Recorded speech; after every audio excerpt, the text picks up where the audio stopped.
പ്രിയപ്പെട്ടവരെ, കഴക്കൂട്ടത്ത് യൂറോവ്യൂ എന്ന പേരിൽ 20 വർഷങ്ങൾക്ക് മുമ്പ് ശ്രീമാൻ ലിജോ ഒരു സ്ഥാപനം, ഒരു വിദ്യാഭ്യാസ സ്ഥാപനം ആരംഭിച്ചു.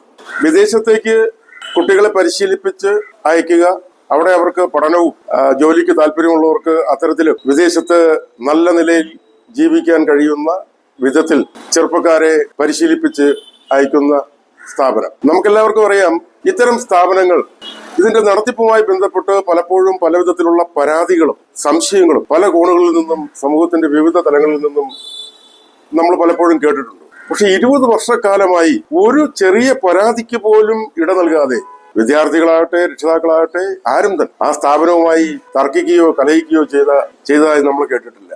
അങ്ങനെ മികച്ച രീതിയിൽ പ്രവർത്തിച്ചുകൊണ്ടിരിക്കുന്ന യൂറോവ്യൂ, അവിടെയാണ് എന്റെ മകളെ 3 വർഷങ്ങൾക്ക് മുമ്പ് വിദേശത്തേക്ക് പോകുവാൻ വേണ്ടി പരിശീലിപ്പിക്കാൻ വേണ്ടി ചേർത്തത്.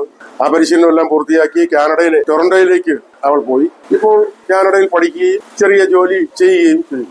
ഏതായാലും കഴക്കൂട്ടത്ത് തലയെടുപ്പുള്ള നിരവധിയായിട്ടുള്ള സ്ഥാപനങ്ങളുണ്ട്, വിദ്യാഭ്യാസ സ്ഥാപനങ്ങളുണ്ട്. കഴക്കൂട്ടം ലോകമാകെ അറിയപ്പെടുന്ന ഒരു പ്രധാനപ്പെട്ട സ്ഥലമായി മാറി. ആ കഴക്കൂട്ടത്തോടൊപ്പം അതിന്റെ വളർച്ചയോടൊപ്പം ലിജോയുടെ യൂറോവ്യൂ എന്ന സ്ഥാപനവും വളർന്നതിൽ വ്യക്തിപരമായി എനിക്ക് അഭിമാനവും സന്തോഷവുമുണ്ട്.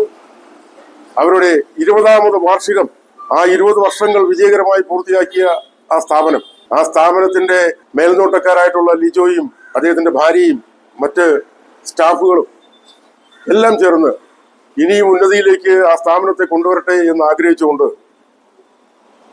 ആ സ്ഥാപനത്തിന് എല്ലാ വിജയ ആശംസകളും നേരുന്നു. 20ാമത് വാർഷിക ആഘോഷത്തിൽ തീർച്ചയായിട്ടും ആ ആഘോഷ പരിപാടികളിൽ ഞാനും പങ്കെടുക്കും എന്ന് നിങ്ങളെ അറിയിക്കുകയാണ്.